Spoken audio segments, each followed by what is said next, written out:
Okay, so we'll start. So, good morning. I'm Silvia Caianiello, and I'm happy to welcome you all to the 5th seminar of the series on history and philosophy of science, historical traditions, and epistemological perspectives, which is organized by my institute. This is the Institute for the History of Philosophy and Science in Modern Age of the Italian National Research Council, and by the International Center Carlo Cattaneo and Giulio Preti of the University of Insubria. I would like to especially welcome our speakers of today, Hans-Jörg Rheinberger, Laurent Loison, and Pietro Daniel Omodeo, and thank them again for accepting my invitation. The seminar will be recorded, and you may soon find the recording at the URL I have written in the chat, where also the former seminars are hosted. Today's topic will be historical epistemology, an integrative approach to history and philosophy of science, whose early roots trace back to the 20th century French epistemological tradition, but which has thrived since the 1980s from the confluence of many different sources, not only in Europe, but also elsewhere.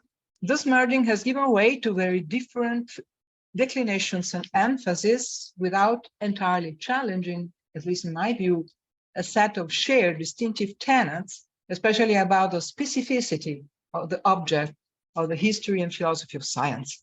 Rather, this plurality holds the key of the steady fertility of this approach, and at least for the European landscape, I think this will be extensively represented by our guests of today. It is my pleasure and honor to introduce our first speaker, Hans-Jörg Rheinberger, one of the leading exponents of this approach, who contributed significantly in making the Max Planck Institute for the History of Science in Berlin an international reference point for his studies. His work on the epistemology of scientific practice, from his pathbreaking 1997 book Toward the History of Epistemic Things Synthesizing Proteins in the Test Tube, to the last Spaltung Fuge, eine Phänomenologie des Experiments, soon to appear in English translation, provides a powerful insight into the very making of science and also into the creativity of the scientific enterprise and its deep connection with art. So please, Hans-Jörg, the floor is yours. Yeah, thank you. Thank you, Silvia, for the invitation. And the topic that you gave me,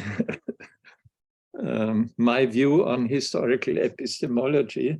So in the end, I decided to slightly change the title and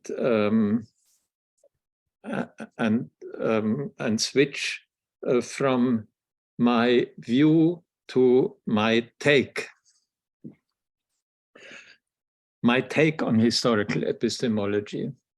And what I wanted to present to you this morning is actually a personal narrative. I simply wanted to share with you the path that led me into my work of historical epistemology. So it's personal, but I hope you will enjoy it. Now, during the fall of 1989 and the spring of 1990, I spent a sabbatical at Stanford's program in the history of science. In the preceding decade, in the 1980s, I had been deeply immersed in experimental molecular biology, working in one of the laboratories of the Max Planck Institute for Molecular Genetics in Berlin, Dahlem.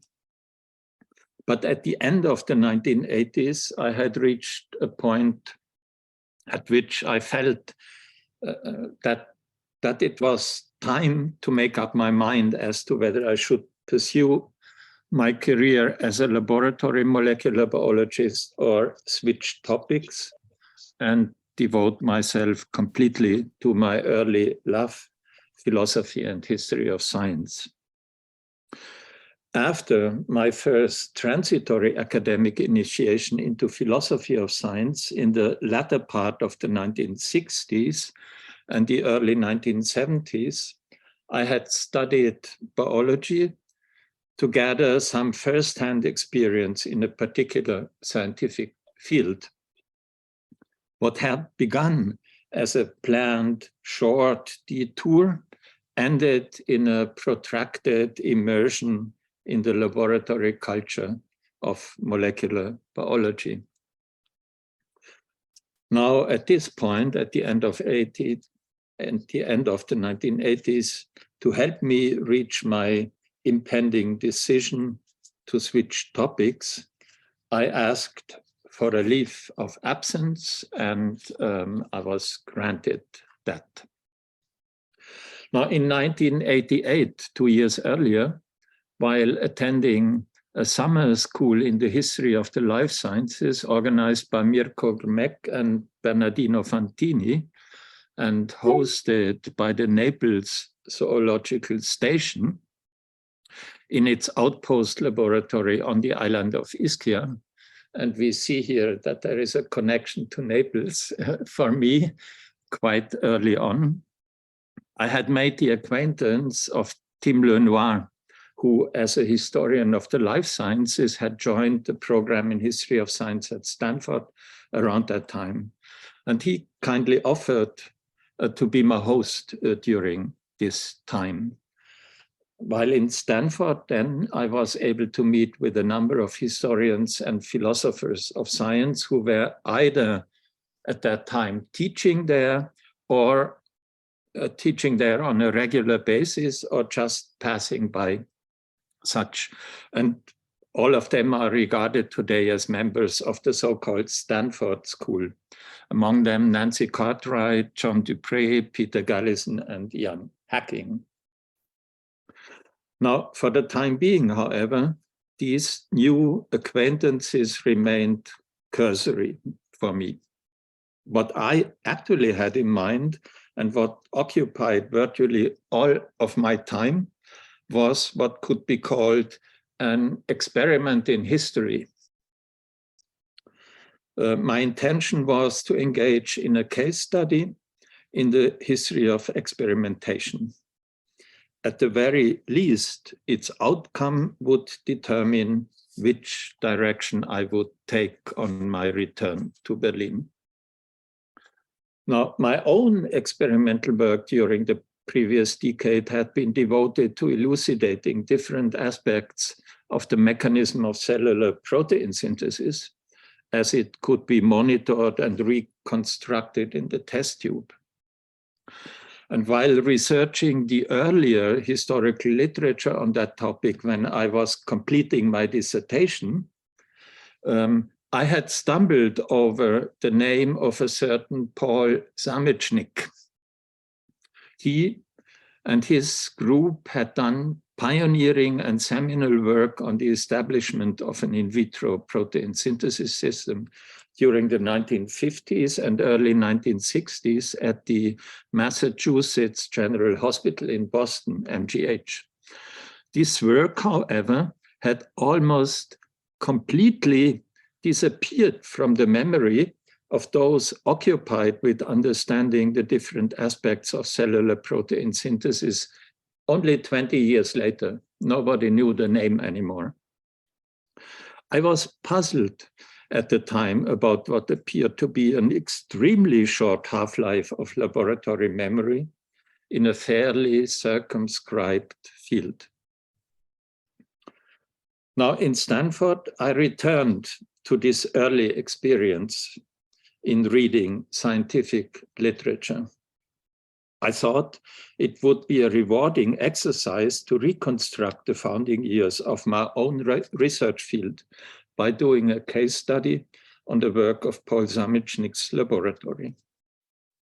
Now, the Faulkner Biological Sciences Library at Stanford became my major port of call on campus.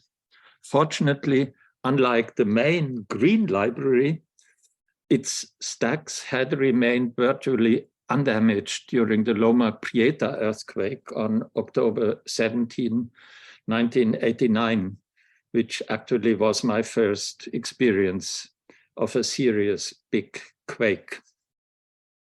Despite the circumstances, and within a couple of weeks, I was able to extract and copy the bulk of the papers and abstracts the group had published between 1945 and 1965, and then sat down and started to read and excerpt them one by one in chronological order.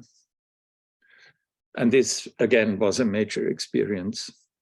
As in a time-lapse camera, the lab work unfolded before my mind, and the most entrenched objects and concepts of my own experimental work started to reveal themselves as shaped, and at times reshaped beyond recognition over the past quarter of a century. But I also realized, and it became increasingly clear to me, that besides grasping the mere content of the experiments and being able to historicize the categories in which the process of protein synthesis was conceptualized over time, I would never have been able to read between the lines of that research literature and to reconstruct the experimental moves of the group without the benefit of having recourse to my own laboratory experience with the same topic, but at a later stage. That lab experience now turned into something like an ethnographical resource. It also made me realize, while writing a book on the history of that laboratory, that it would never come to resemble the kind of science anthropology that Bruno Latour and Steve Woolgar had proposed with their laboratory life. Equally, it made me aware that I would never write a book on how experiments end in the manner of the early work of the historian of science, Peter Gallison. Rather, I was concerned with how experiments start and how scientific objects emerge out of an experimental process.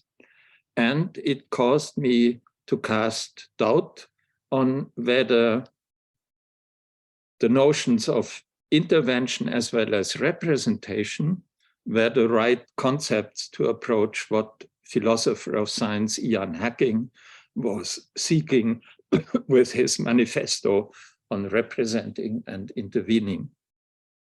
Yet all of these books appeared to indicate a new era in history and philosophy of science. They all opened new perspectives on how to deal with the experimental sciences from a perspective of practice rather than theory.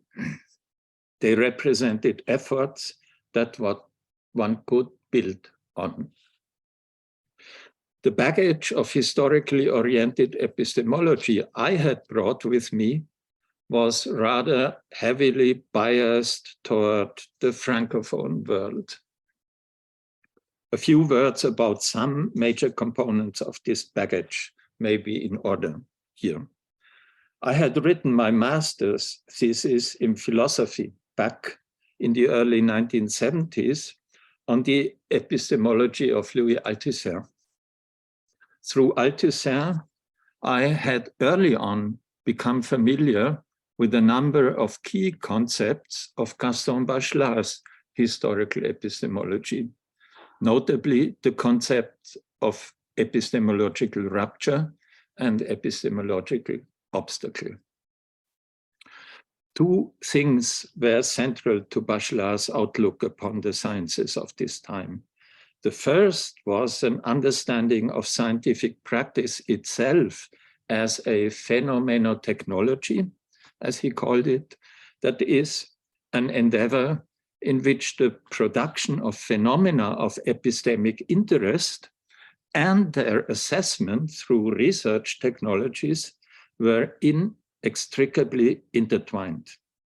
and so was their conceptualization.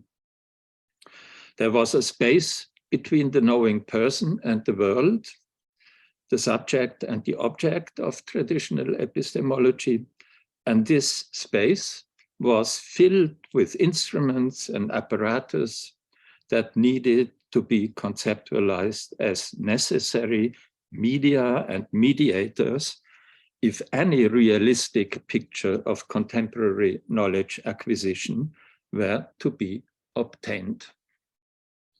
Bachelard saw it as a triad of mutual instruction. The second key aspect of Bachelard's approach was that he was keenly aware that the modern sciences had become irreducibly pluralized into cultures in which epistemic novelty could emerge. Accession to an emergence, access to an emergence was for him the defining feature of such local and transitory, but epistemically powerful cultures, as he called them. He actually used the term culture already back in the late 1940s. So more than a generation before it became fashionable to talk about cultures of science. And then there was Georges Canguilhem, who had succeeded Bachelard in his chair at the Sorbonne, as well as at the Paris Institute for the History and Philosophy of Science and Technology. The message I derived from his writings was again twofold. First, Canguilhem broke with the primacy of physics for shaping the image of the history and philosophy of science. His work testified to the claim that the subjects of the life sciences were invested with the same philosophical dignity as those of physics and chemistry. And second, Canguilhem helped me to understand my own work less as that of an historical epistemologist, but rather as that of an epistemological historian. My early training had been as a philosopher of science, actually, with only a marginal interest in history. After my extended journey through the world of the laboratory, this relation had become inverted. Now, I conceived myself and wanted to see myself as a historian, experimenting with the archive, but one in need of thorough epistemological guidance if the archive itself was to be conceptualized as a space of praxis, as another laboratory in which narratives were taking shape in an epistemologically interesting and demanding fashion. Now, at the heart of this exercise, and how could it be otherwise, was the question of time and temporality.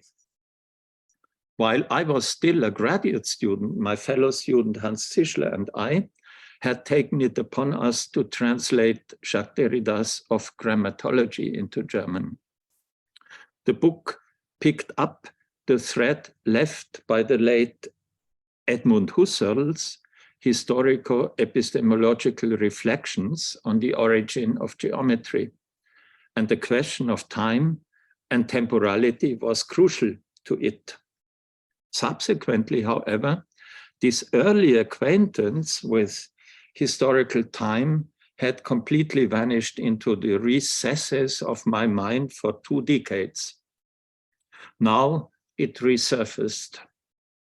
What Derrida had to say about historiality, a term that he coined, together with Bachelard's remarks about recurrence, making it necessary to look at history as a permanent task, helped me to grasp and to get a better idea of the emergence of novelty through an assessment of the temporal structure of the production of experimental traces.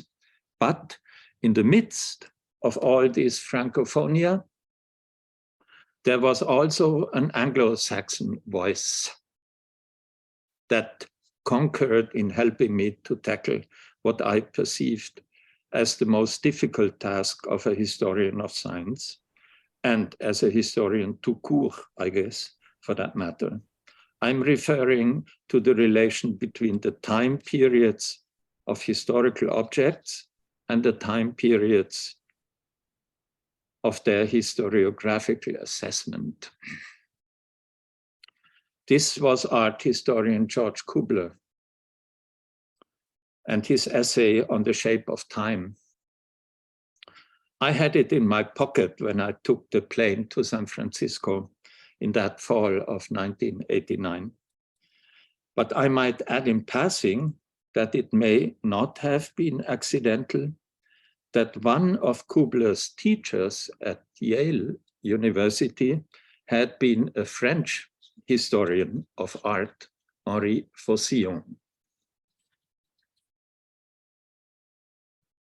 And then we should not forget Michel Foucault, the Foucault of the 1960s, the author of the Archaeology of Knowledge. Alongside Althusser, he was the one who paved the way for me to understand that there is power and agency in structures. Foucault's Ceterum Censeo had been to leave behind and break away from a history of ideas told as a succession of ingenious thoughts of brilliant minds. Instead, he saw the forces of history at work in epistemes and discourses that were inseparably connected to sets of practices, displacing other discourses and being displaced themselves over the course of time. But I soon also realized that the category of discourse was far too broad for the kind of microhistory that I had set out to write. This brings me back to the case study I was about to embark on back then. I had a vague idea about what to do. It was born by the conviction that scientific experimentation deserved more attention and a more reflected approach than it had received hitherto from philosophy and history of science alike. The anthropologist and sociologist Pierre Bourdieu, yet another of the roster of French contemporaries, once remarked that, I have forgotten in which book, that understanding theory was theoretically much less demanding than understanding practice in its various guises. And in the present case, there was a double task that came in one and the same package.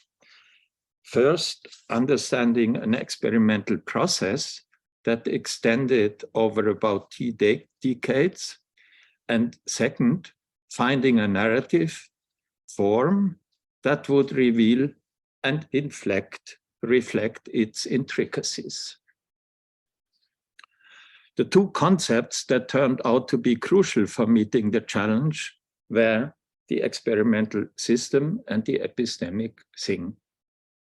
Both of them emerged as historiographical categories from my own experience of following the experimental trajectory of the group at MGH and embedding it in its contemporary horizon of nascent molecular biology on the one hand, and engaging with historical and epistemological literature, which I thought would inspire me for the task on the other hand.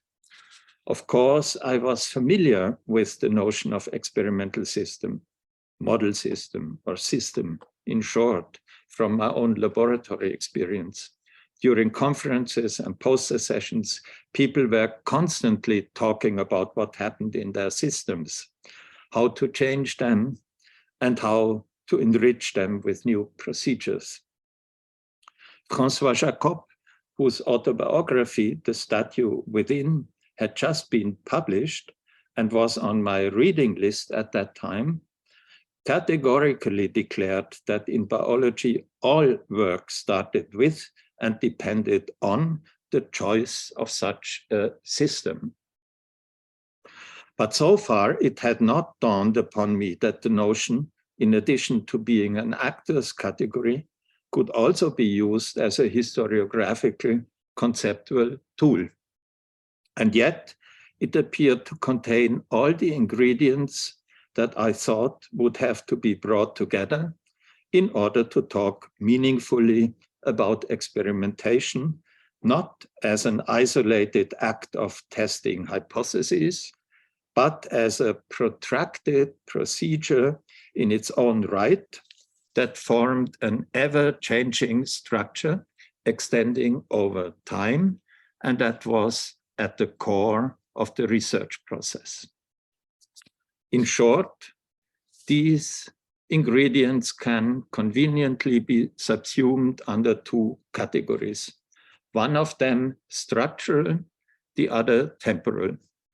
Using the term in a loose fashion, term of system, means talking about an assemblage that is composed of heterogeneous components, which have been tinkered with often enough loose ends, but which fit together, however precariously, in such a way that they lead themselves to a particular performance.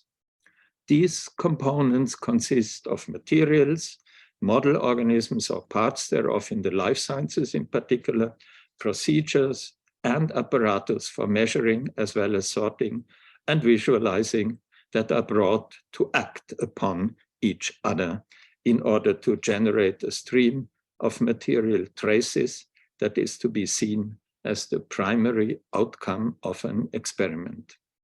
And the system undergoes cycles of iteration. That is its temporal aspect. These traces become configured and condensed into sorts of objects, phenomena, that have a strange and fragile existence, and for which I consequently found no better descriptive term than epistemic things. Kubler's essay, with its subtitle Remarks on the History of Things, had encouraged me in this choice. Epistemic things are located at the boundary between the known and the unknown, and it is the aspect of the unknown in them, the unspecifiable promises to which they give rise, that can be seen as the driving force of an experimental system. In short, no experimental system without epistemic things, and no epistemic things without experimental systems. They are, to put it succinctly, co-constitutive. I come to an end now. This provided a conceptual ensemble where things could fall in place. The interplay between the system's analytic and preparative components, its technical conditions, and its epistemic core resulted in a dynamic that was sufficiently bounded so that it did not let it collapse into chaotic disintegration, and yet allowed space for the unprecedented. The technical and the epistemic elements conditioned each other, as it were, but they by no means coincided. Such a formulation made it possible to capture the research process with all the ingenuity and rational sophistication involved in it at the micro level of its setup and operation, and at the same time to grasp it in its essentially a-teleological openness as a procedure of exploring uncharted territory. One could also go on and conceive of larger units, fields, or cultures of experimentation that resulted from processes of diversification of experimental systems, and conversely, events of their hybridization. Such experimental ensembles would then present historiographical means to proceed from very local to broader epistemic configurations, such as the emergence, for instance, of molecular biology,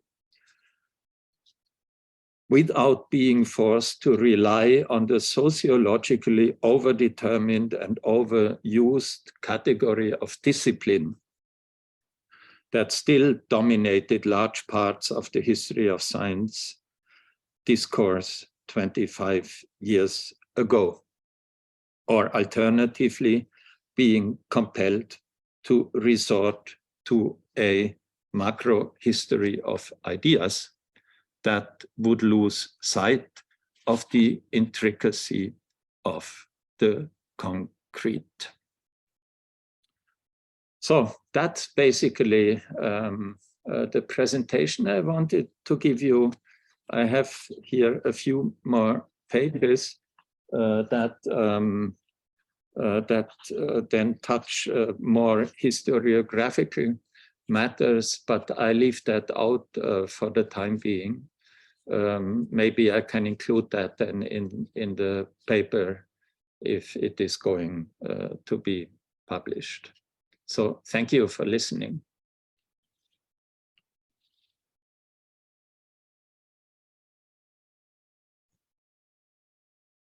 You have to put on your.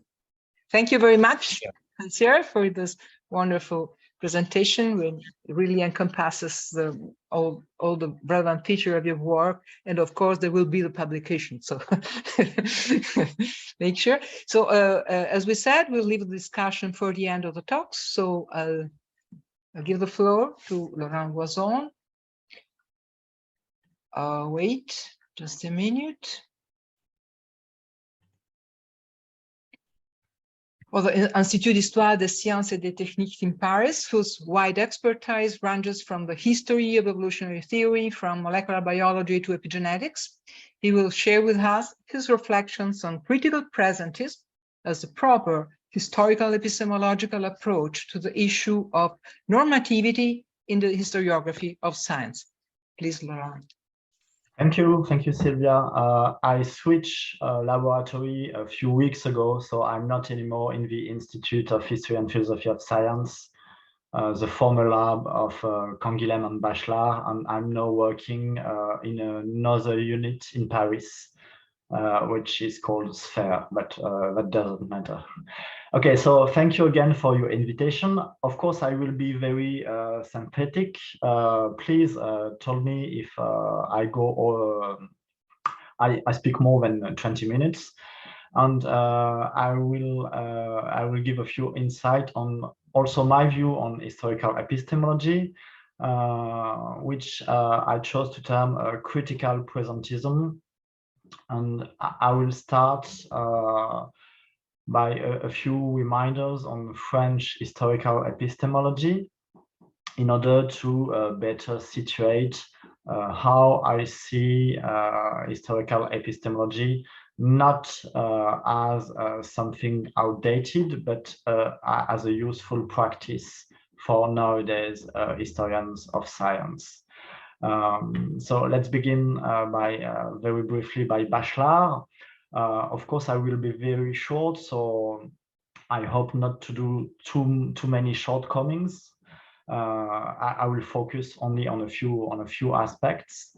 The first, then I will go with Georges Canguilhem, but I won't engage with Michel Foucault because it will raise too many problems to include Foucault in what I wanted to do this morning. So I will only focus first on Bachelard and Canguilhem. Let's start with Bachelard. Well, as is well known, he had a very strong presentist take on history of science, and it is even debatable if he ever performed history of science truly. He was much more a philosopher of science with an interest in history of science than a true historian of physics or chemistry. And this strong presentist take allowed him to develop his thought where science was seen as necessarily progressive. And present science was thought to contain all the achievements of the science of the past. So present-day science was, according to Bachelard, something that contains all that matter, at least conceptually. There was no lost for him. And accordingly, what is not contained in the corpus of the science of the present is therefore on the side of the error, and it is useless to make the history of it. It must be analyzed by means of what he termed psychoanalysis. The epistemological obstacle is internal to human thought. It is not a product of history. So for Bachelard, there was no such thing as a history of errors, because errors were always on the side of epistemological obstacles, and there was no real change about these obstacles. They were seen as kinds of unhistorical categories because of the way the human mind is functioning. As a consequence of that, of this positioning, he saw history of science as very peripheral activities with only a pedagogical role, and that must document scientific progress. So Bachelard was very presentist, but at the same time, he downgraded history of science. And history of science was only a pedagogical device to him, not something that can bring new knowledge, truly new knowledge at the forefront. Okay, let's move with Georges Canguilhem. Canguilhem is a very, very complex figure in the history of historical epistemology, as Hans-Jörg just reminded us. And it is necessary to make a distinction between at least two Canguilhems. The first one was the Canguilhem of the normal and the pathological. His doctoral dissertation that was defended during the war in 1943. And you have to distinguish this Canguilhem from the Canguilhem who was a true historian of biology and who defended a second PhD in philosophy with his very well-known book, The Formation of the Concept of Reflex. Because in the first case, Canguilhem was a presentist and was critical about present-day science. His aim was to clarify the scientific concept of the normal and the pathological.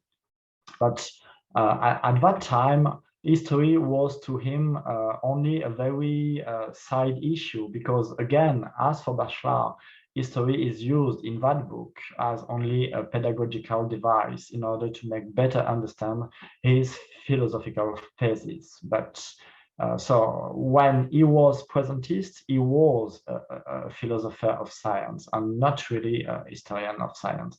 And then for various reasons, he moved to history of science as a professor at the Sorbonne and as a successor of Bachelard at the Institute of History of Science in Paris. And that time he was less critical about present-day scientific concept. For instance, he had a very poor and very uncritical understanding of the concepts of nascent molecular biology in the 60s and early 70s. And his take on presentism was then only minimal. For him, truth was simply the last word of science, but philosophers and historians could not engage directly with scientific truths. This was a job for scientists and not for philosophers and not for historians.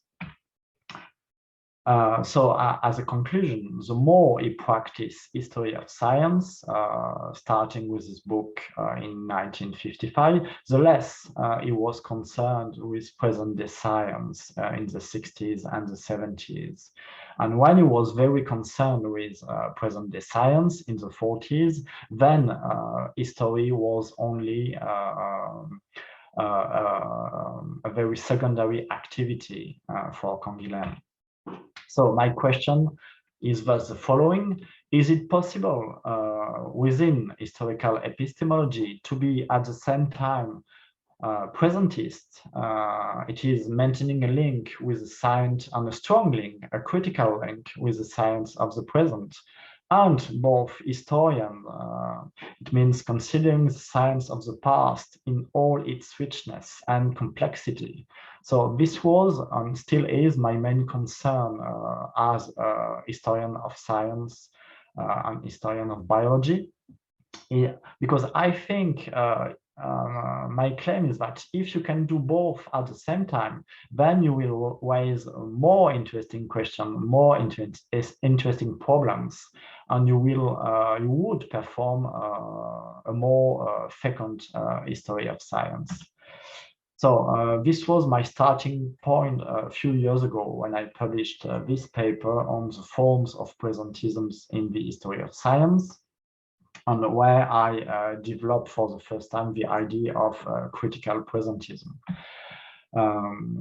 So I will be, of course, very short and very synthetic about the content, but basically the idea is that you have, of course, the past and the present, and as a historian of science, you are in the present and you are trying to make sense of the past. And the thing is that you have different pasts that succeeded one to another. This does not mean that I'm looking at different possible pasts in the past, but these are only different stages of a single past up to the present. And usually in the scientific literature, in history of science, people are specialized in one period and one topic, and they are not really looking at what was going on before, after, and of course in the present. So if you are a strong presentist, then what you are going to do is what Bachelard was doing. From the present, he judged the past and try to understand when two scientific concepts started in the past. So he had only a retrospective look from the present to different pasts, and with a very strong judgments in his writings. But of course, you can. Well, of course, it is not obvious, but in my view, you can do this the other way around also. Back in the past, you can have you can develop a critical look from a scientific past to the present in order to see if it is true indeed that nowadays scientific concepts contain all the achievements of past science, and in my view they do not. So there is always some room between concepts from the past, from different pasts, up to the present.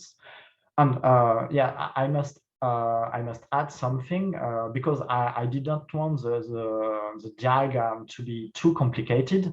I did not represent every hours, but of course you have also hours between different pasts. So you can use, for instance, the stage 3 to have a retrospective look at stage 2 or stage 1, and you can use stage 1 to have a critical look at stage 2, and you don't need always to go back to the present or to start from the present.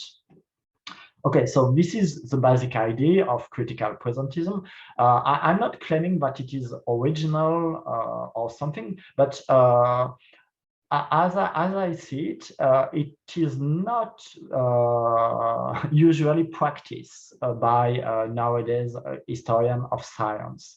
And for instance, if you are a historian of cell theory specialized in the early 19th century, then it really happens a lot that in those kinds of work, you have absolutely no remark about the present stage of what we know about the cells, how they behave, how they developed, and so on. And sometimes I think, not sometimes, but usually, I think it is a loss in conceptual content that could help to have a stronger problematization of history of science.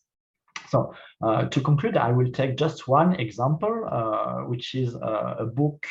I've just wrote a first version. I finished the first version a few weeks ago.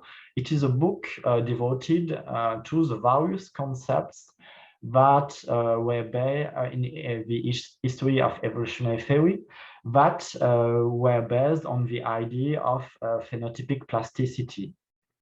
It means that for several biologists in the past and still nowadays, evolution can be based not first on random genetic mutation, but at least in some cases on the fact that organisms are able to adapt themselves through plasticity, and not because of inheritance of acquired characters or Lamarckism, but because by adapting themselves by plasticity, they are changing the rules of the selective game. So I will try to develop this example. And if you are doing this kind of back and forth between the past and the present, then also you are led to think in a more pluralist way about the present. And it might be the case that you could have alternative present in science, where concepts are framed a little bit differently. So let's start with the example. This kind of work started in the last third of the 19th century. So it is a history of approximately 1.5 centuries long. Today, the present is the modern synthesis, the usual form. Yeah, sorry. No, you should go to the conclusion. Sorry. Okay, yes, this is my conclusion. Oh. This is the present aspect of the science. And in the past, you have different concepts, for instance, organic selection, stabilizing selection, genetic assimilation. And I won't go into the biological details of these concepts. And organic selection was the work of James Mark Baldwin. Stabilizing selection was the work of Ukrainian biologist Ivan Schmalhausen, and genetic assimilation was the work of English embryologist Conrad Waddington. And my idea is that all these concepts are not well encapsulated in the present stages of science. So the more you are digging in the past, the more you are allowed to see a very rich conceptual content that allows you to be critical in both directions, from the present to the past, in order to see, for instance, why James Mark Baldwin did not understand crucial issues in his concept of organic selection, but also because in the process, some conceptual content was lost. And to revive organic selection is also a key to have a better critical understanding of the shortcomings of the present day, the modern synthesis, and then to see,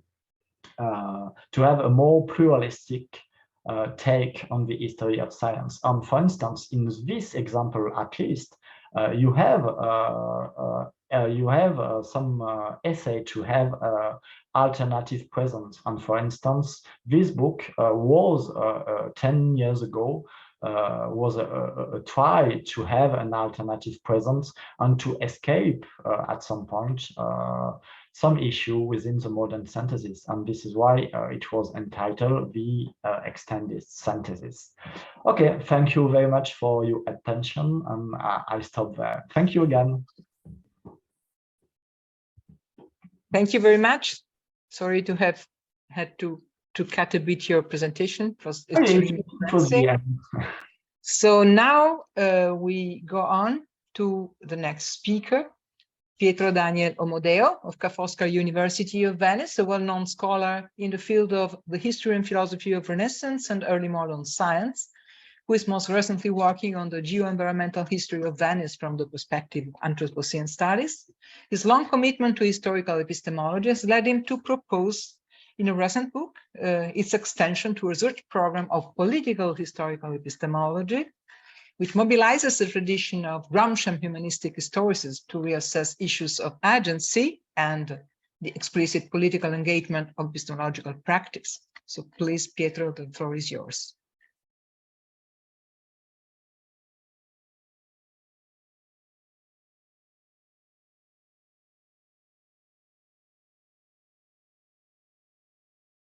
So thank you. Sorry, I'm struggling with the computer. Do you see the presenter's view or the? We don't see anything. It's just a white screen. Something about this? Is it still white? Yes. White. Okay, let's restart. Okay.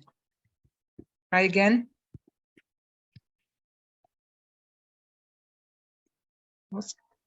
It worked before. Okay, perfect. What about this? Okay, presenter's view or? No, it's the all slides view. Okay, give me a second. Sorry for the. No problem. Okay, should work now. Yeah. Yeah. No. Okay. No, it's you. Oh, come on. Okay.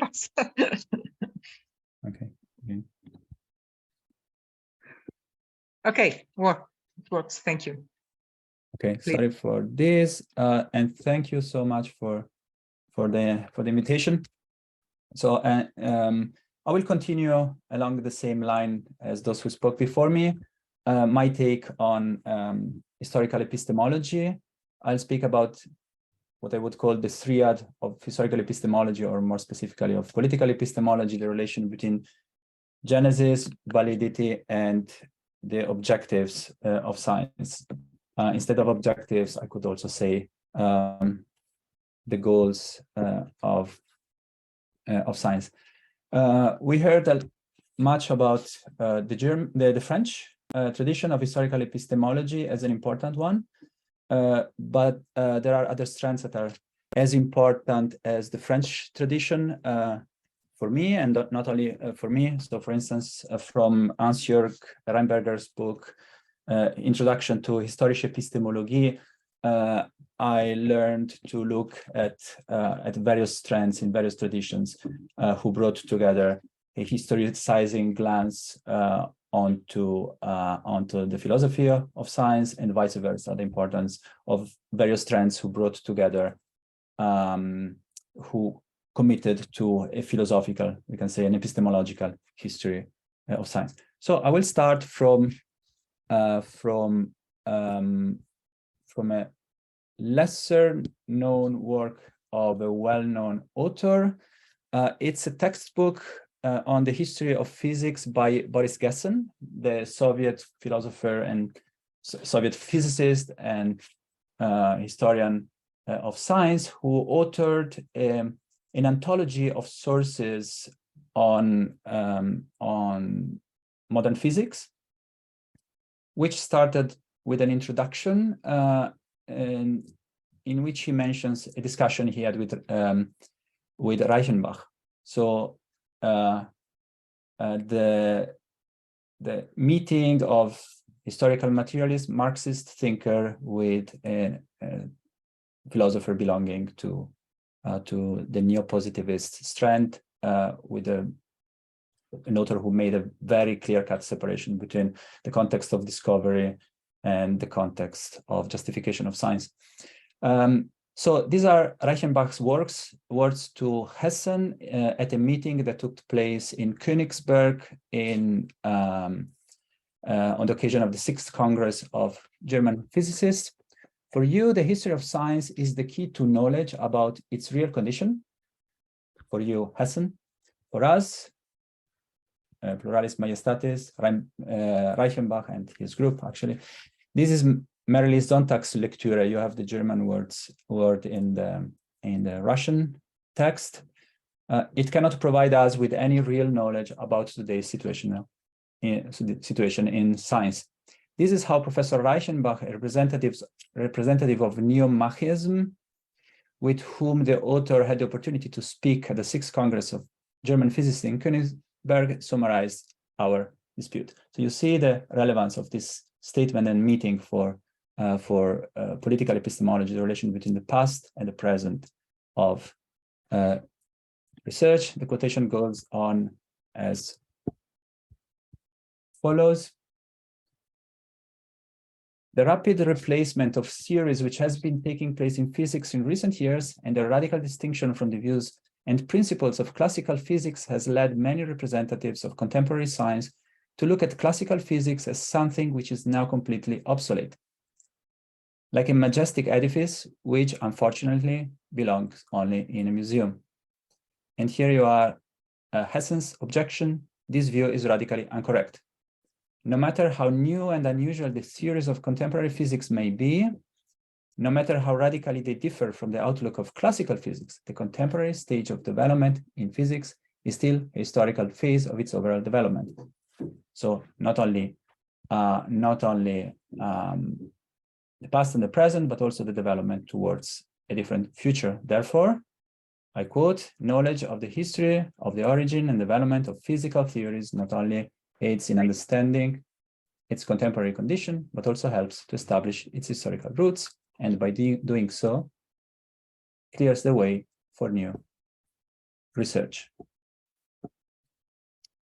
I started from this quotation to point to an important strand, historical materialist strand in historical epistemology, and you see the commonality of the concern about the past and the future of science, the importance to reflect and make science in a manner that is informed by its history.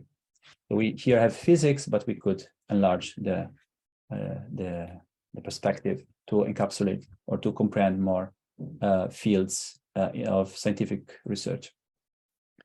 This is the edition that has just been carried out. I've been one of the editors of this project, Boris Hessen's Classical Physics in Context, a historical materialist textbook, in which we transcribed and published the unpublished work and offered a translation of the parts that we thought we could attribute to Hessen himself. So what is historical epistemology? And now I get to the point. I mentioned the work by Rheinberger, Historische Epistemologie zur Einführung, which has been a very important starting point for myself and other colleagues, among which Massimiliano Badino and Gerardo Ienna. We recently published this book by Carocci, which is meant to be an overview and introduction for students, very much inspired by Rheinberger's book, but with the advantage of including Rheinberger himself and other scholars who escaped his treatment in the German book.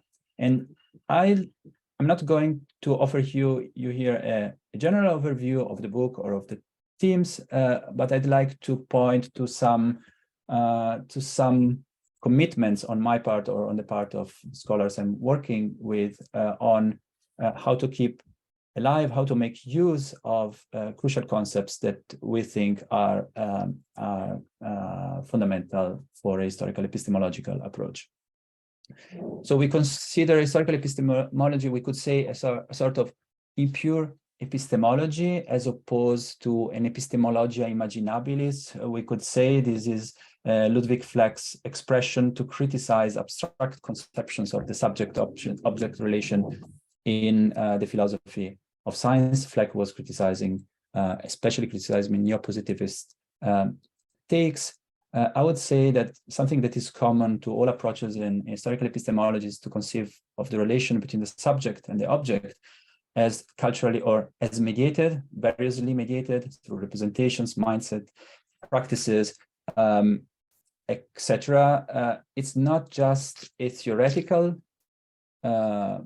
representative relation, but we could say with hacking, whom has been already mentioned, it's also a relation of intervention. So it's also a subject-object material relation, which could lead to problems of world transformation and the materiality of science that I might mention in the conclusion of my presentation. So as for the triad of historical epistemology, epistemologia storica here in Italian, ES, I'd like to spend some time to propose a scheme to start thinking. The genesis of science is a fundamental one. We heard already in the previous talks how important it is to see, to look and investigate the origins of knowledge, the historicity in Hessen's words. The genesis is at the same time a cognitive problem, something we already mentioned this morning on the basis, for instance, of Bachelard, but more in general, we can say that there is a problem of history of concepts and ideas embedded in science, connected also with problems of practice, theoretical practices, as well as practices in general. Think of all of the investigations about practical knowledge or the intervening character of knowledge and science, as well as the social genesis of science and our concepts. From that viewpoint, Hessen is still an important reference author. The problem of validity is tightly connected with the problem of genesis.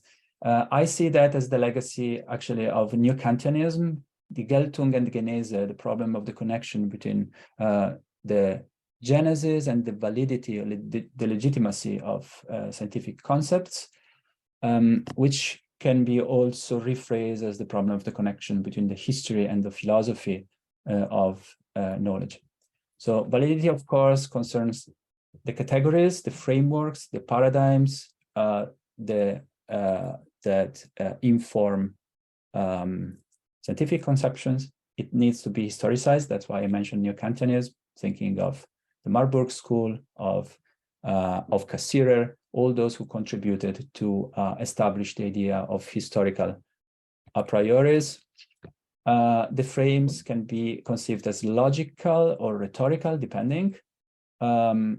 Think of Kuhn and Fleck as two scholars, two thinkers, two scientists who engage with the frameworks, the Gestalten that make the emergence of science, the structuring of science possible. Validity also concerns the problem of authority, the auctoritas in the scholastic sense, or in the more nuanced sense of the authoritative character of the concepts and the a prioris that are established. But authority has also, of course, more social and political meaning. It's about institutions. It's about the places of science, which are also connected with the problem of values. First of all, the epistemic values. I'm mentioning here Galison and Dustin's idea, but also values more in general. So the question of how values, how images and ideals of science and conceptions of ethical and political conceptions enter the construction of science itself, which leads me to an extension of the Geltung and Genese conception to deal with the problem of the goals of science that are entwined with the problem of genesis and validity, but add one more dimension to the historical epistemological reflection, leading towards what I call a political epistemology. And as for the goals, it is the question of the functions of science.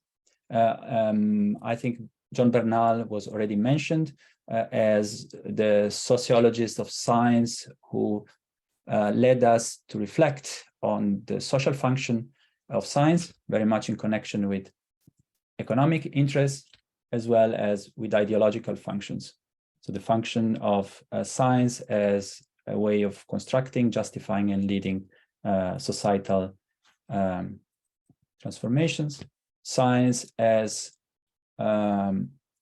cultural action in the intellectual field, so not just a negative connotation of ideology, but also the positive idea of science as a cultural factor more in general. And culture should not be understood only as a pure realm of ideas or abstract intellectual, an abstract conceptual realm, but also as a material context of world transformation. So science is about not just intervening in limited experimental settings, but intervening in the transformation and shaping of our world. As was mentioned, I'm working on the history of hydrogeology in the Lagoon of Venice. This is a fantastic case to look how science and technology transformed our environments and are transforming our world at local as well as at global levels. So that said, I know time is short. I'd like to present 3 authors very briefly, just to give you an idea of some reference authors to think of this thread, so that we can then discuss the scheme, the possibilities that are opened by this scheme, as well as authors that might be reference authors. So I already mentioned the social genesis with Hessen. This is the Italian edition of the Newton, the famous Newton text. I don't need to talk about that. Another author that is very dear to me, I already mentioned, and I'd like to re-mention is Ludwig Fleck. The Genesis and Development of Scientific Fact is a fundamental work, I think, in historical epistemology for the maturity of the integration of the two elements, the theoretical as well as the historical, in a very convincing manner. So I think Fleck is in many ways an author to think about all of the problems of historical epistemology, but the problem of validity is particularly interesting in the way it is dealt with in his work. So it's the problem of the social validation of science without renouncing, let me stress it, I think it's very important in the case of Fleck, without renouncing the materiality. Fleck speaks of the Widerstandsavviso, so the resistance of, so the constraints that are not only cultural, but also material, and the construction of the scientific conceptuality of science and theories is dependent as much on cultural factors as on material constraints. We can talk about that. So the third reference work I'd like to bring to your attention, less known to English-speaking scholars, maybe a bit more to French-speaking scholars, is The Bee and the Architect. So that's the English translation of L'ape e l'architetto, a work by a group of Italian physicists who published this book in the wake of the 60s, 76, a collection of essays on the non-neutrality and the political dimension of science. The authors are here listed: Cicotti, Cini, De Maria, Iona Lassigno. Their attempt was to bring together Kuhnian paradigms and historical materialism. I come maybe to my conclusion. I keep looking at the organizer. They started from this quotation by Marx. The book has also been translated in French, and this is the quotation from The Capital that justifies the title of the book. So Marx says, a spider conducts operations that resemble those of a weaver, and the bee put to shame many an architect with the construction of her cells. So this is the bee of the title. which became the spider of the French translation, because there was a book by Mitterrand whose title was L'abeille et l'architecte. So they needed a different title for the French. But what distinguishes the worst architect from the best of bees is this, that the architect rises his structure in the imagination before he erects it in reality. So what's the point with this quotation? It's about seeing the technological dimension of human practices as goal-oriented. And this goal-orientedness informs the form of abstractions that are considered to be apt for the scientific enterprise, and they inform the directions that that science takes in its development. So if I were to stop, I would stop at this, leaving further quotation for the discussion. You tell me. Yeah, I think it's proper.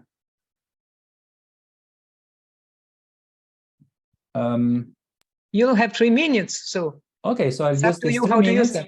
Okay, to skip a quotation and to present some of the theses that are most fruitful of this book I'm just mentioning. So they are here listed. First, the non-neutrality of science, since science is connected with its social functions and the goals that are at the basis of scientific inquiry. Science, the authors of the book consider science as a non-neutral field, which doesn't mean which is not a relativistic position, but is a historically positioned one. Facts and values are strictly entwined. Science and ideology are deeply connected. Ideology not just in the negative sense of an epistemological obstacle, so to say, but as the cultural dimension that connects intellectuality and materiality via technology. So what they claimed, and I think it's still an important question to be addressed, the alternative between scientism, that is a socially acritical reception of the science of the time, so of the positions and the theories that emerge, and obscurantism is a false dichotomy. It's a false dichotomy because a critical approach to the scientific culture we found ourselves in should start from its historization, and the historization is the understanding that the present of science is in the making. It is shaped by cultural and social factors, and these social and cultural factors are not just the past of science out of which absolute objectivities emerge, but it is the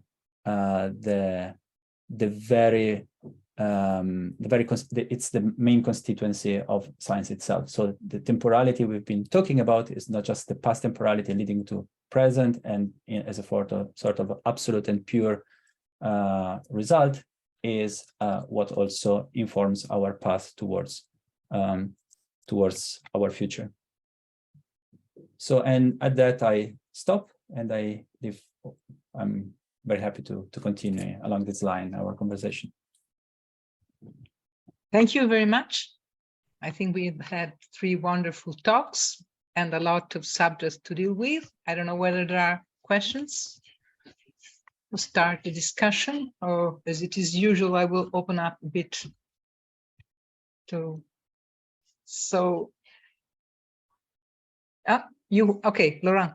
Yeah, I would have a short question for Hans-Jörg about his relationship with Bruno Latour, who passed away a few weeks ago, because I guess you both contributed to edited volume in the 19th. So I guess you met on at least a couple of occasions. And so my question would be the following. Did you directly discuss about your methodological orientation about how to write a history of experiments with Bruno Latour? Well, did you engage in any conversation with him or not? Oh yeah, I can tell you. I of course I know Bruno personally, and it's really a pity that he has passed away. I could tell you a few anecdotes that possibly help to understand my relation to Bruno.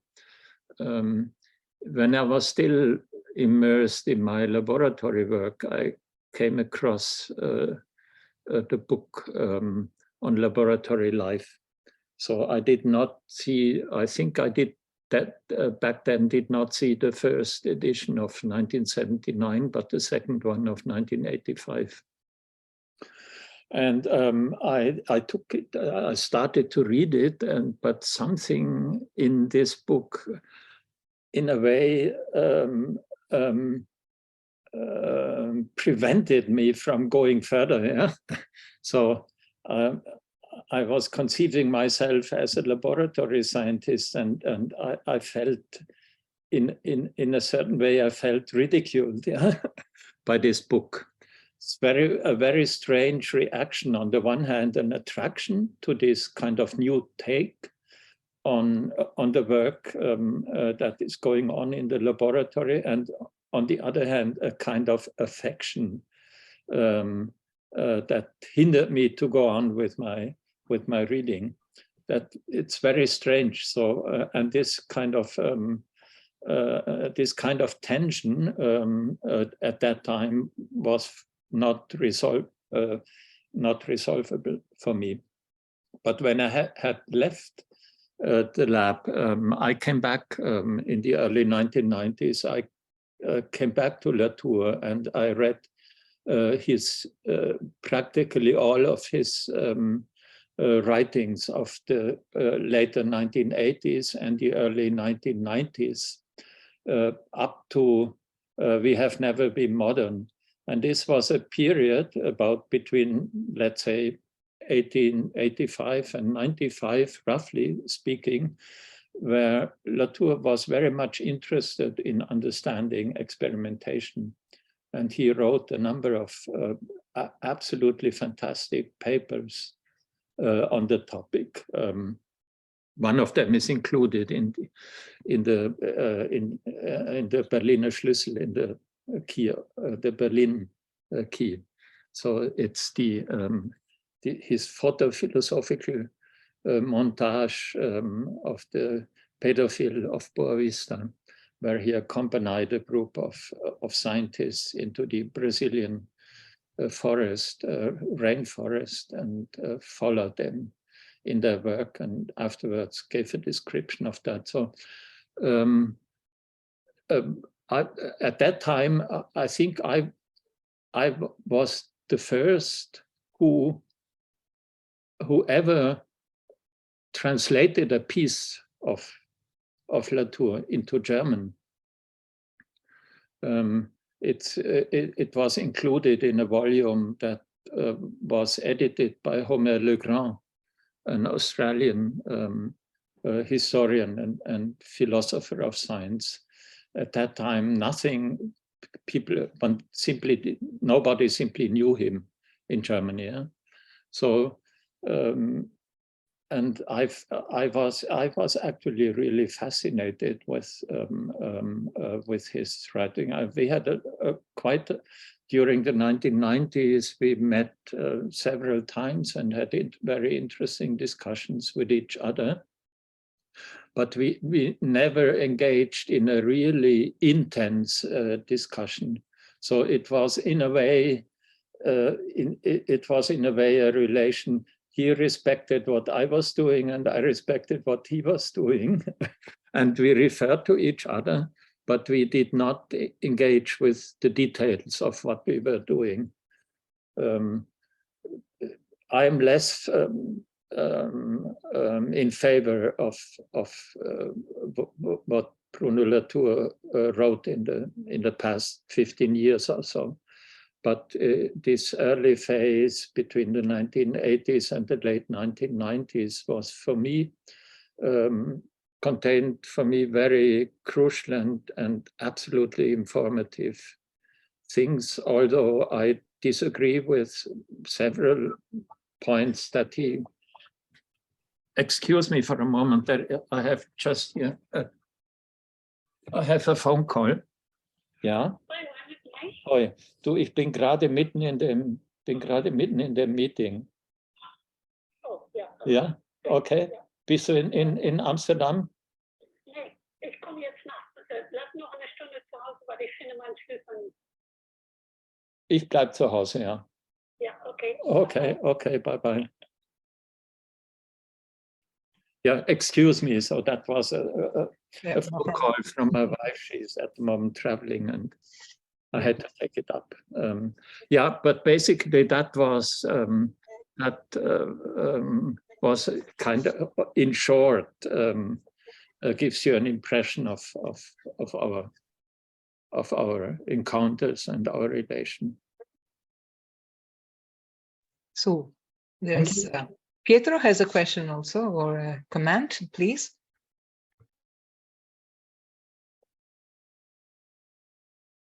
You have to unmute yourself. Yeah, Pietro? I took down the hand and not the mic. So it's also a question to Hans-Jörg Rheinberger on the structural element in his work. You mentioned various sources of inspiration. And very briefly, you mentioned your early engagement with Althusser, whose structures are rather social structures, I would say, when he deals with his own take on Marxism in his case. Yeah, the question is about this source of the starting point of your philosophical trajectory, and if anything important has remained of him in your work. And if so, why you, when you looked at experiments, not in isolation, as you said, so looking at the broader structures, you renounced societal structures as a relevant element in the investigation. Yeah, Louis, Althusser is it's an interesting case. I grappled with his writings in the early 1970s because my master's thesis was on the kind of epistemology that that Althusser developed in his engagement with the writings of Marx. And in contrast to traditional Marxist theories that were around at that time, I had always the impression that, hey, in Althusser there is something new. He has a look and a take on, also, of course, on social structures, but but he was also very much interested in the development of the sciences, and one could, in a way, one could say he was a deep believer in the sciences, and also had, in one way or the other, had the idea that one has to conceive of the production the production of scientific concepts and objects and things like that as a structure that has a dynamics of its own, and that you have to, in one way or the other, that you have to grapple with, and that also you have to acknowledge. So he was fiercely against a too narrow involvement of social factors in the scientific process. Yeah? He was, in a way, he was a believer. He was a believer in that science would have a revolutionary force in itself.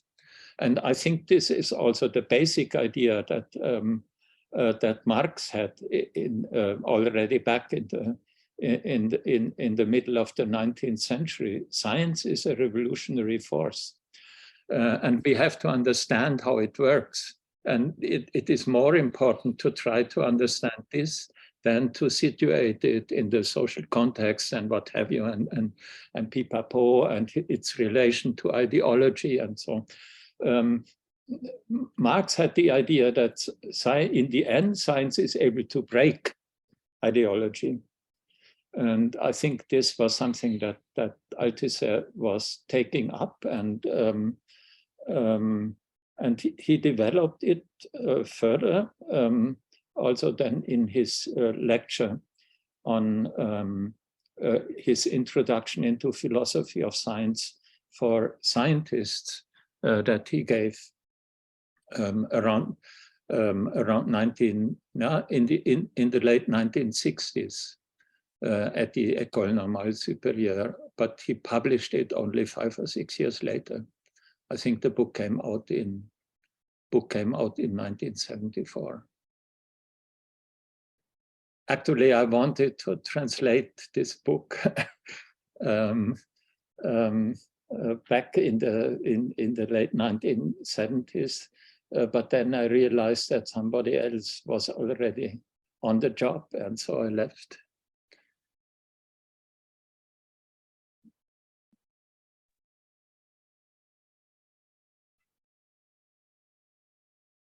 Are there other questions or comments? Or so otherwise, I've got a couple of comments or questions. I'll start with Hans-Jörg. I would like to have your comments. My question is about the relationship between science and technology. And more generally, I would ask you to tell us something more about your objections to the conflation of the two terms technoscience. More specifically, I was intrigued, but maybe I didn't catch it right, by the role I have the impression that you assign to the technical, as it seems to me to be quite far from the usual representation of technology as a driving force, if not disrupting one, not only in daily life, but also in scientific change. At the level of the experimental system, technology appears to work rather as a stabilizing factor, and on the wider scale of the experimental culture, the standardization of techniques, be they biological materials or model organisms or devices, also work as a kind of an integrative force in establishing a sort of what might be called a shared regional rationality, and also maybe a regional normativity on what can be accepted as a novelty or scientific finding or not. So although I understand and share the anti-deterministic target of this counterintuitive view of technology, I wonder whether it does not discount autonomy and even the idiosyncratic unpredictability of technological development per se. Yeah, this is an important point. I think for me, it was, in a way, it was important for me to keep, of course, both terms. And if you look at my work, you see that there is much emphasis on research technologies and the impact they have on scientific development. But within experimental systems, they play a kind of very strange role. So, and there is a dialectic between epistemicity and technicity going on, that if we would like to understand this dialectics, we should not conflate the two. And in terms of, and of course, you can also, in the context of an experimental setup, you can make a functional distinction between the object of interest and the technology that you use in order to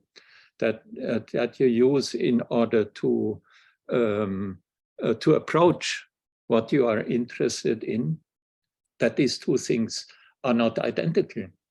And why should we conflate them into one and the same thing and create the illusion? Because this, in a way, creates the illusion that we creates again, or brings us again back to a kind of teleological illusion. Technology is the thing that will solve everything. Yeah, and I think that puts us on the wrong path.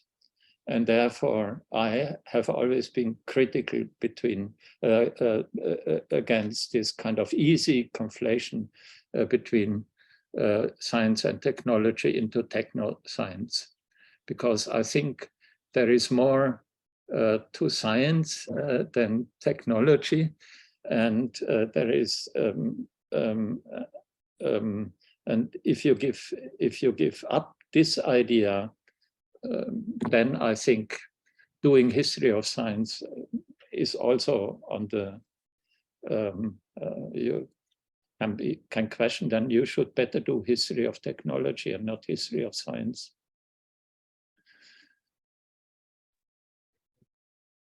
Thank you very much. So the idea of a technological driven science should be deconstructed. Yeah, and I mean, we should not, of course, we should not forget that what we call science today rests on a huge amount of technologically sedimented knowledge that is implicitly present in all the environment, in a laboratory environment. And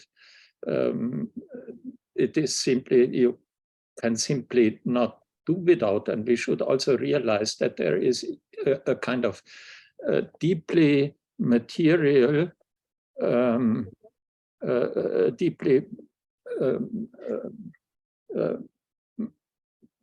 material shape of knowledge that has become more or less everyday knowledge, yeah? That is implemented into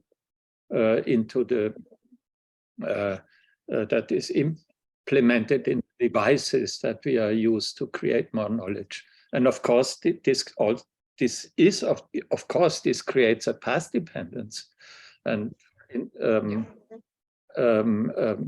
Ludwig Fleck has nicely described this in his book on the history of the Wassermann reaction for testing syphilis. And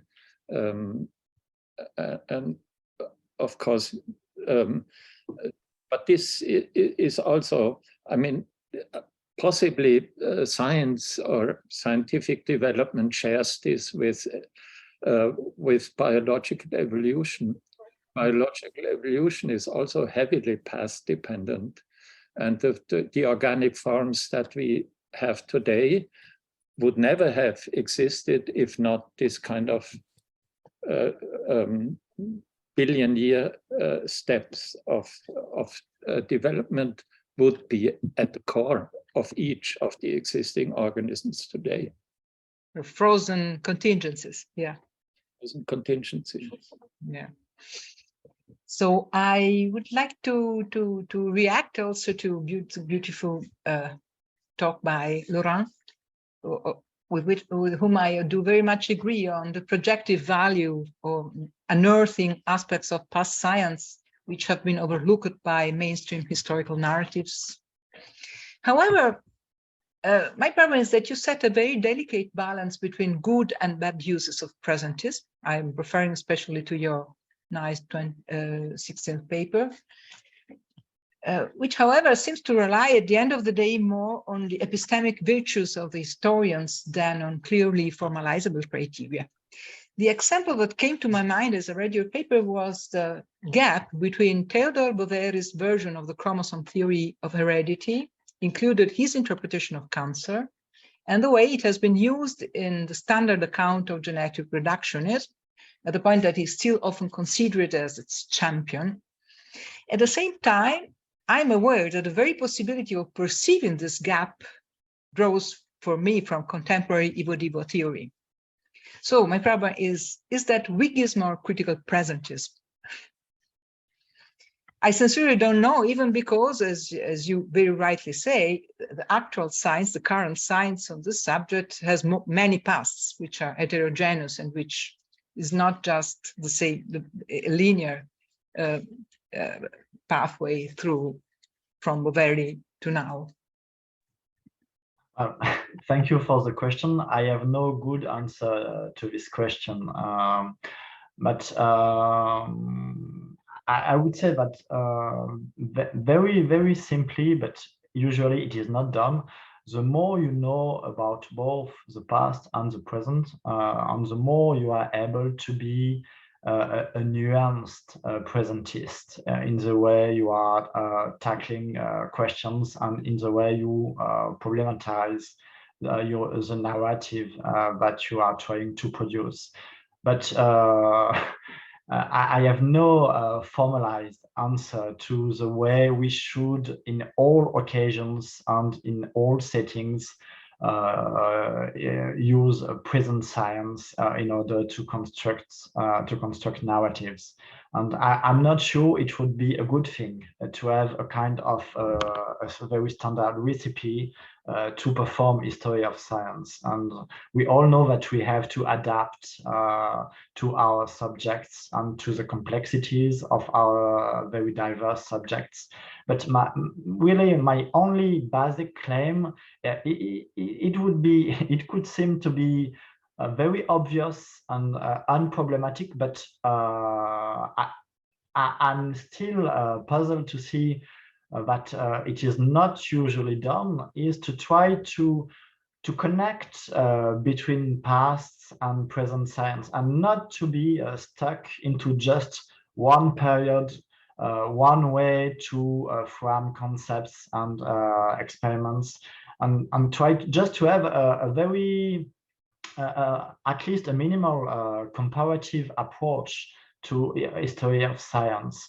Otherwise, what you can do only is to stick to the actors' categories, and usually it ends with a very weak problematization, and you don't see why history of science could be a very interesting discipline and approach to science. So I'm sorry, I don't have a I don't have a formalized answer, but I am really convinced, and more convinced, of the need to do this in order to improve our narratives.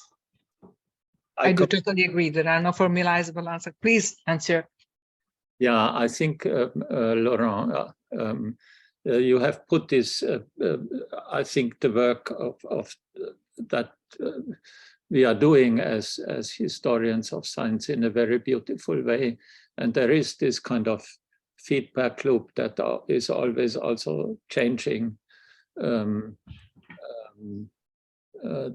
way we are looking at the past. Of course, we cannot escape our present. This is very clear. And therefore, there is no other way than to engage in this loop, in this recursive kind of making and remaking of a historical process that, in a way, and that's what I alluded to, tried to allude to in my talk, we should conceive of doing history itself as an experimental endeavor. Yeah, I would agree with that. Just one comment, because approximately at 2 or 3 years ago, I engaged with population geneticists because I saw some inconsistencies in our present-day understanding of the bordering effect based on my historical reconstruction. So I started to work with population geneticists, and we based on this historical knowledge, we developed a mathematical model of plasticity first evolution, and actually it works quite well. We already have a paper that would be very soon published, and our mathematical model works quite well. So this is a kind of example of the feedback loop that Hans-Jörg just emphasized. And of course, doing this job with scientists, I learned even more on some conceptual aspects that I partly missed in the past and in the history I was trying to reconstruct. And this is very engaging way to be a presentist. I'm not claiming that in all conditions and always history of science must improve our present-day science. That would be, I think, as a Cheng's position. But I think this is too much demanding for historians. I'm just saying that being aware of the present is usually a good way to improve our historical narratives. Pietro, please. Yeah, I'd like to follow up on the problem of presentism. Let me mention Benedetto Croce, the historian philosopher of science, or the philosopher who was very much engaged with problems of historicity, said all history is contemporary history, by which he meant we are always projecting our questions. I mean, we're all dealing with contemporary questions while we deal with the historical reconstructions. To which Gramsci, since I was already mentioned for my interest in Gramsci, to which Gramsci added, therefore history is also always political, in the sense that we look at the past from a contemporary position while engaging in various manners with our present, even at a cultural level, not directly or immediately political. So the question for me about presentism is also about what the present is from which we position ourselves in our historical investigation. I very much agree with you that sticking to actors' categories can lead to problems, especially in terms of what is the division of science that a too narrow interpretation of the past of science from the viewpoint of the actors can lead to. And I think if it is just a literal, narrow actors' perspective reconstruction, then it leads, or it is based maybe on a relativistic understanding of science. So it is, just a sort of postmodern retrospective on the narrativization not only of history but also of epistemology. Whereas then my question is, if we address the past of the sciences from the viewpoint of present science, I think it can have two consequences, or can be motivated in two ways, maybe more. So you tell me. One is a commitment to the autonomy of science. Could be, no? So it reinforces, instead of relativism, the autonomy of science, which, as you know, is a very problematic standpoint for me. Or more simply, it is a critical engagement with the past to fuel and bring a critical, possibly creative, or element in current research. So I see both possibilities as part of this engagement with the past from the viewpoint of the actual state of the art of the sciences. I'm not sure to understand the first point, the first commitment. Could you maybe expand a little bit? Yeah, so say if you look at past science from the viewpoint, let's say from an internal viewpoint, that is the internal viewpoint of the sciences they are today, you risk not to escape a sort of autonomous, insulated understanding of the history of science, while science and knowledge are part of cultural processes. That is, you need to understand even at the level of concepts. I mean, we could move further, but even if we just say with the problem of concepts, they are historical, so they are embedded in larger philosophical frameworks, in larger cultural frameworks that you need to thematize to make sense of the past concepts of science. So, so if you start from, say, from a culturalist viewpoint, then you are, or from questions that pertain to scientific culture, then you would automatically you would spontaneously be led to consider past science not only in itself, but also in connection with its societal connections. So different questions about the presence of science lead to different ways of dealing with the past. Yeah. I hope it was clear. Yeah. Thank you. I think it's only a matter of the different stages of progress in your own inquiry. You have to start somewhere. And of course, if you are when you start with concepts, then in my view, you are in a way forced to individualize this concept from their backgrounds, cultural backgrounds or political backgrounds. But it doesn't mean that you have to stop there. You can go further in the process. So I won't say that as for the first commitment, it is a necessary limitation of the investigation. In my view, it's just an issue about how much energy and time you have to produce your work. So for me, it's just it's not a limitation, a logical limitation. But maybe Hans-Jörg would have a different answer. No, certainly not. So I think I would agree with, and in particular with what Pietro just the point he was just making when saying that we need to kind of to understand the sciences, and I would prefer to talk about the sciences in the plural always instead of the science in the singular, as cultural achievements. They are part of our culture. And that's actually the point from where we have to start. It is no kind of other world perspective. It is part of our of the cultural activities as they have developed over the past 10,000 years on this planet. And that is the starting point of all of it, I think.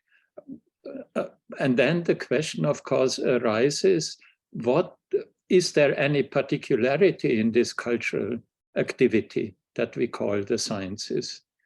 How are they situated against other practices that also belong to our culture? For instance, the arts or technologies. In a way, technologies, of course, are much older than the sciences.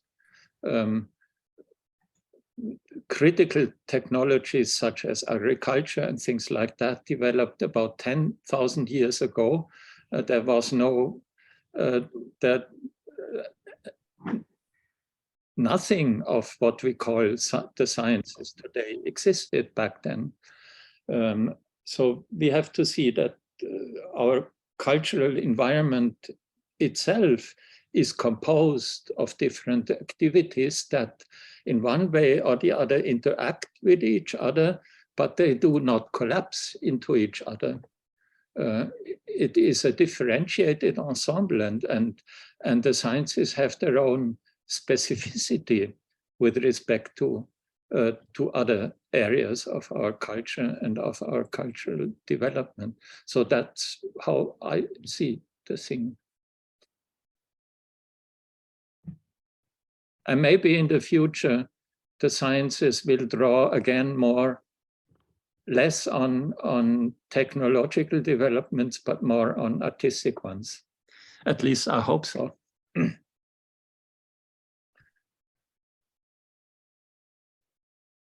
Are there other questions or comments?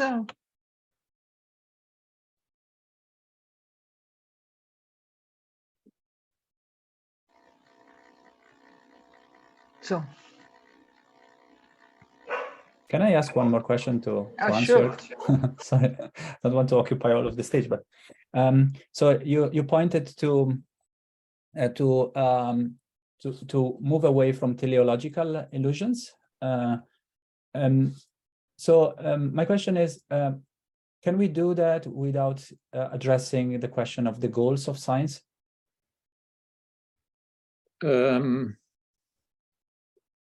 I think, again, there is a kind of dialectics between directionality and undirectionality, as we possibly also could put it. If, of course, you are working, for instance, you are working in a laboratory, you have a problem, you have the actual knowledge about the problem, and you have an idea of what is missing. Yeah. So you have a goal, very, very clearly so. But the dynamics of the scientific process, as a rule, is leading you in other directions, so that you usually end up somewhere at some point that you could not have anticipated when you started the process. And this kind of I call it an teleological movement that also creates its own directionality when it is as it is going on, as it is going along. Thomas Kuhn has quite interestingly spoken in his The Structure of Scientific Revolutions of the sciences as processes that are not directed on to something, but they are directed away from something. So you perceive the actual state of knowledge as insufficient. You want to get away from the actual state of knowledge into your new, but you can only, to a very limited extent, you can anticipate what you do not know. And that's the only way of experiencing this is to engage with your materials. That's how I see it. So there is goal-directedness, but it is always again and again and again subverted.